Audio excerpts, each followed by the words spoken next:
Halo, welcome. So hari ini kita akan bicara lagi tentang hal yang masih panas dan masih menjadi hal yang dibicarakan beberapa minggu terakhir, yaitu transmigrasi. Nah,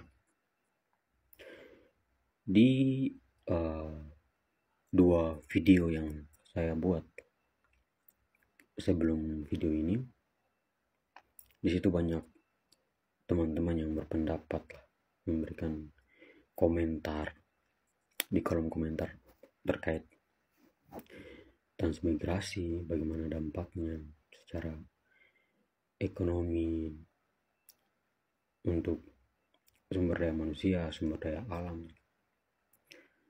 dan segala macam lah pendapat-pendapat yang sudah diberikan sama teman-teman di dua video yang saya buat sebelumnya. Nah,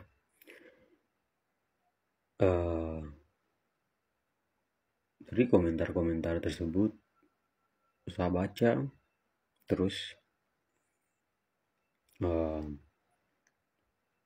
sini saya memberikan istilahnya, saya punya balasan, saya punya istilahnya, saya punya respon terhadap komentar-komentar teman-teman, atau istilahnya pendapat-pendapat kalian begitu. Respon dari saya seperti apa. Dan ini dari saya punya perspektif sendiri ya. Dan tentu saja juga dari informasi yang sudah saya cari tahu terkait hal yang akan kita bicarakan ini. Nah, di sini yang saya mau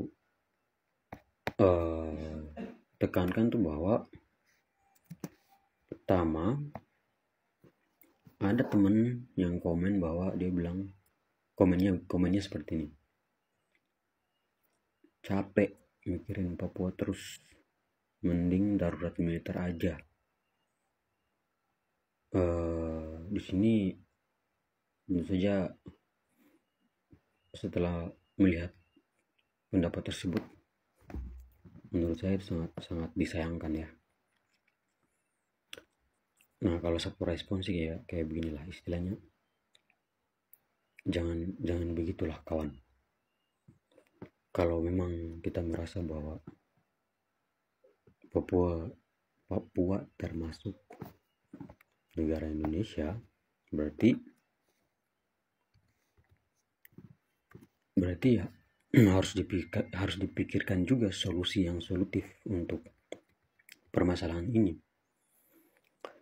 Tentu saja memang ini merepotkan ya, karena memang masalahnya kompleks sekali. Jadi harus satu-satu dibenahi begitu, dengan kesabaran, dan juga ditambahkan dengan stimulasi pembangunan SDA sedikit demi sedikit oleh pemerintah.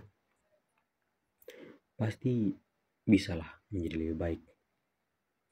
Karena kita orang Indonesia harus paham, perkembangan orang Papua itu bisa dikatakan lebih terlambat puluhan tahun dari orang Indonesia di pulau lainnya, seperti contohnya Jawa, Jakarta. Jadi analoginya itu seperti begini loh, bahwa jika kita melihat dari konteks negara ya, sama halnya tuh perkembangan negara Indonesia, yaitu negara yang sedang berkembang, yang bisa dikatakan terlambat juga puluhan tahun jika kita membandingkan dengan negara lainnya. Contohnya tuh negara-negara di Eropa yang merupakan first world country, atau negara-negara maju lah ya. Jadi itu bisa menjadi salah satu bahan pemikiran bahwa ini perlu waktu dan kesabaran untuk mengejar ketertinggalan tersebut. Jadi ya, saya harap hal ini bisa ditanam di kita punya benak kita sebagai orang Indonesia untuk tidak menyerah dan saling membantu begitu, gotong royong, menopang, mendukung satu sama lain jika kita ingin negara kita ini maju dan damai di masa depan begitu. Oke? Jadi jangan capek-capek ya mikirin soal Papua. Kita harus sama-sama. Oke? Nah, kemudian ada juga pendapat-pendapat dari teman-teman yang lain yang ingin saya respon juga, yaitu mereka mengatakan bahwa dengan adanya transmigrasi rakyat Papua makin maju. Ya, itu benar sekali. Karena ini secara nyatanya ya, di Pulau Papua tuh ketika ada program pemerintah yaitu program transmigrasi, itu daerah transmigrasi itu sangat diperhatikan. Jadi ketika ada daerah transmigrasi, jalan akses ke sana tuh harus diperhatikan, diperbaiki. Terus bagaimana mereka bertahan hidup tuh harus sudah menjadi tanggung jawab pemerintah yang harus dilihat begitu. Jadi dengan adanya transmigrasi tentu saja perkembangan daerah itu cepat banget majunya, sehingga berdampak ke sekitarnya lah ya. Jadi emang betul. Terus ada yang komentar juga bahwa ketika dikirim guru dokter kebanyakan dari Jawa itu dibantai OPM, terus fasilitas dihancurkan. Well, makanya kalau kenapa harus repot-repot kirim dari Jawa, dari Bali ke Papua jauh-jauh gitu. Mending fokus untuk menjadikan guru, dokter atau tenaga kesehatan yang berasal dari orang asli Papua itu sendiri, sehingga mereka bisa melihat orang-orang mereka sendiri gitu loh. Jadi mereka bisa saling membantu begitu loh, sesama orang aslinya gitu. Itu kan lebih baik. Nah, terus ada juga yang bilang bahwa rakyat Papua tuh dengan adanya transmigrasi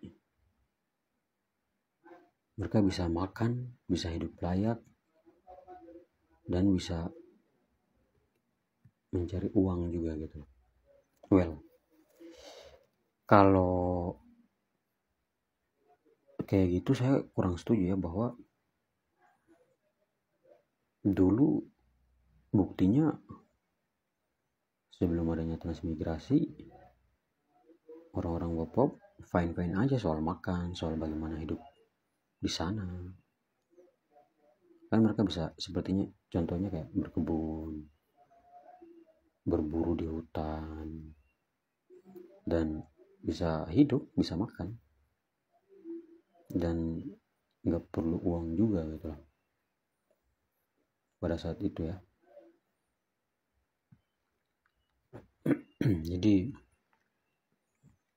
itu tidak sepenuhnya benar gitu. Terus yang saya mau tambahkan juga bahwa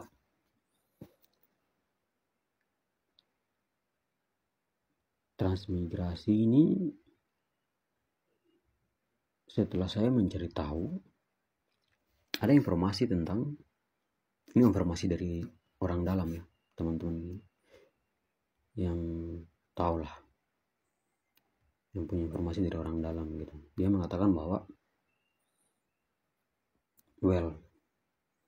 program transmigrasi yang dicanangkan oleh Pak pemerintah saat ini yaitu disebut transmigrasi lokal.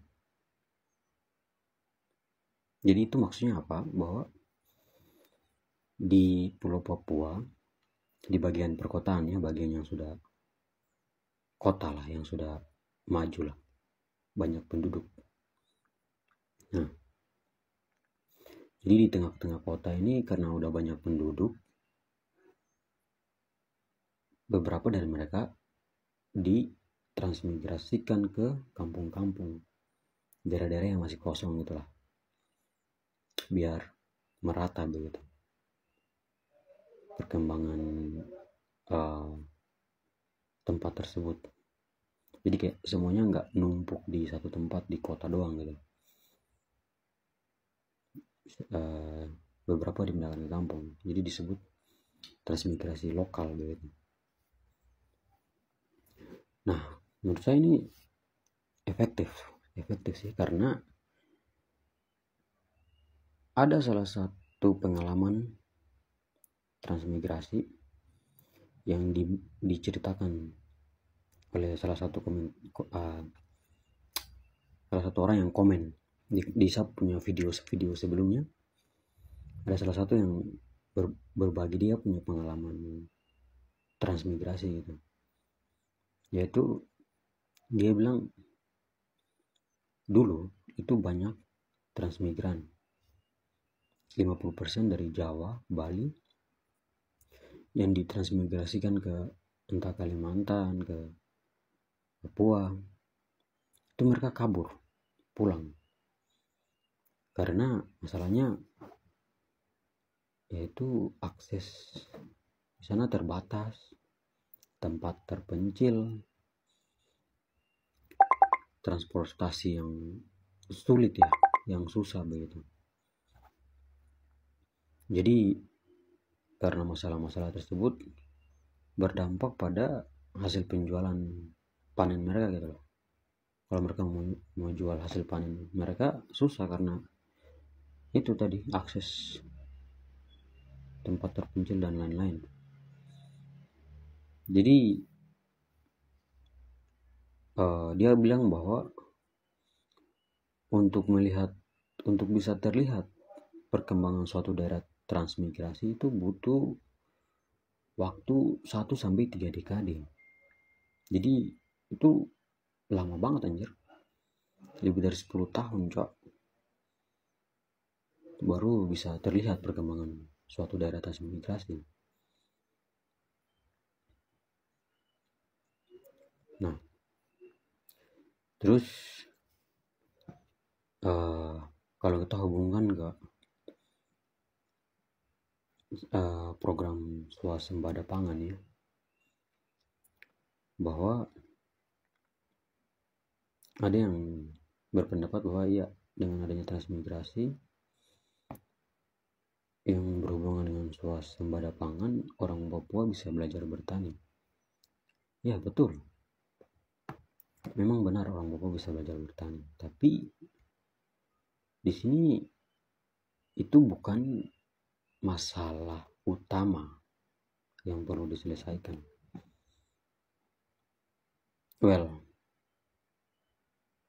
Untuk orang Papua itu sendiri, tapi kalau untuk secara satu negara Indonesia itu merupakan masalah utama, karena kita makanan pokok kita beras, tapi kita masih impor gitu loh. Jadi masalahnya harus diselesaikan. Nah, tapi untuk orang Papua sendiri itu bukan masalah utama buat mereka gitu loh. Karena dari zaman dahulu kala sama nenek moyang orang Papua tuh makanan pokoknya bukan nasi, tetapi sagu yang diolah menjadi papeda. Dan ada juga daerah-daerah tertentu di Papua yang makanan pokoknya umbi-umbian. Jadi mereka tanpa bertani juga tidak masalah gitu loh. Makanya di sini perlu lebih ditekankan itu kita harus lebih memfokuskan kebutuhan pengembangan sumber daya manusianya dalam hal bagaimana melestarikan makanan pokok orang Papua itu sendiri, sehingga mereka tidak bergantung sama beras gitu. Cuman makin kesini emang susah sih. Sagu sekarang makin susah didapati. Akhirnya orang-orang di Papua udah banyak yang kebiasaannya makan nasi juga gitu loh. Jadi seakan-akan hampir seluruh Indonesia nih semuanya makan nasi gitu. Sedangkan jika daerah-daerah tertentu yang dulunya makanan pokoknya bukan beras, bukan nasi, dan mempertahankan itu, harusnya problem ini hanya di Jawa doang gitu loh. Jadi bisa mengurangi masalah makanan pokok beras. Siapa tahu kita bisa tidak perlu impor kan, kita bisa produksi dalam negeri gitu dengan adanya lumbung padi nasional. Dan juga tidak perlu membuat lumbung padi nasional lagi gitu loh di daerah-daerah lain yang tentu saja dampaknya banyak lah ke orang-orang gitu loh, manusia itu sendiri. Terus ada yang komen juga tentang dana otsus, bahwa selama ini udah dana otsus udah bertahun-tahun tapi kok Papuanya belum makmur. Ya kalau menurutku ya karena praktek korupsi dan lain-lain yang sudah kita tahu secara bersama lah ya. Ya ini kembali ke oknum manusianya itu sendiri. Oknum manusia ini yang perlu diperhatikan karena masalah ini sudah umum di Indonesia. Tapi hal ini bisa dibahas lain kali lah ya. Tidak perlu bahas sekarang. Nah, dan juga respon terakhir saya tuh bahwa dengan adanya transmigrasi itu juga bisa menjadi stimulasi perkembangan sumber daya Papua yang baik. Karena dengan adanya program transmigrasi terbentuk persaingan, baik itu secara positif atau negatif. Jadi dampak ini bisa menekan ke segala pihak untuk beradaptasi dan berkembang secara lebih baik ke depannya, dengan tujuan ya mereka mempertahankan eksistensi mereka begitu. Jadi jika dihubungkan ke orang Papua, artinya dengan adanya transmigrasi ini bisa menjadi stimulasi buat orang Papua untuk berkembang dan harus siap untuk bersaing, dan intinya bisa lebih rajin lah, jangan jadi orang malas, karena bahaya juga itu kalau tidak mengikuti perkembangan, beradaptasi bisa kalah bersaing kan. Hal itu tidak diinginkan juga. Nah, jadi kira-kira begitu sih saya punya respon terkait transmigrasi. Artinya masing-masing punya kelebihan, kekurangan. Jadi kita bisa bertukar pikiran, membahas secara bersama-sama gitu. Oke? Peace.